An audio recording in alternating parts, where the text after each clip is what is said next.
What is up, guys? It's Sushi Game here, back with the third episode of 3 tips to get from silver to gold.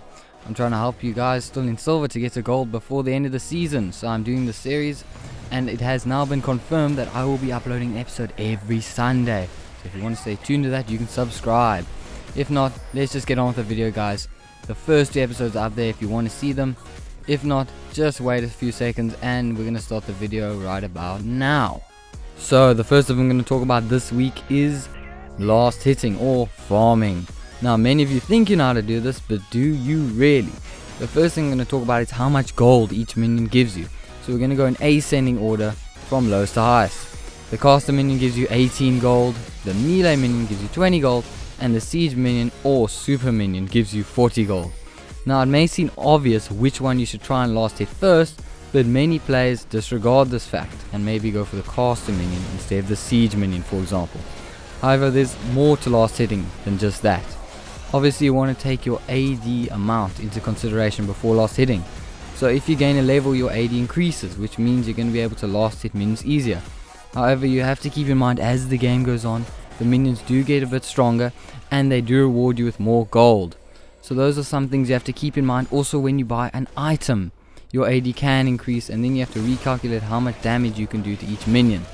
Now this is the key to staying consistent when you farming in your lane.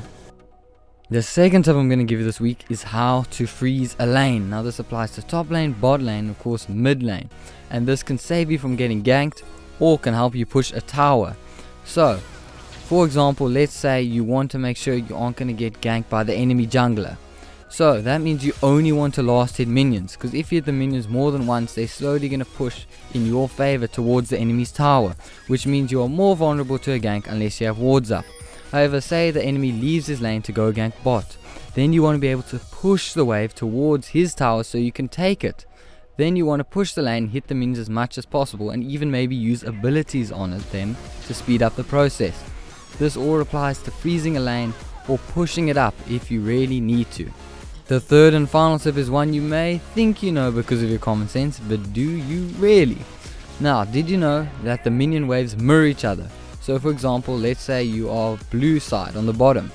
Your wave will move in exactly the same pattern from when your minions spawn as the purple side, or red side if you're colorblind, and they'll move until they obviously collide with the other minion wave. So this way, if you look on your minimap, you can see where the other player's minions will be. Here's one way to use this. Maybe you want to gank and tower dive the enemy top laner. Then you can go behind the enemy, but you know his minions aren't there because you can see the current position of his minions already just by looking at your minimap. So you go behind him, he has no vision of you, and you tower dive successfully and get a kill. Anyway guys, that concludes this week's episode.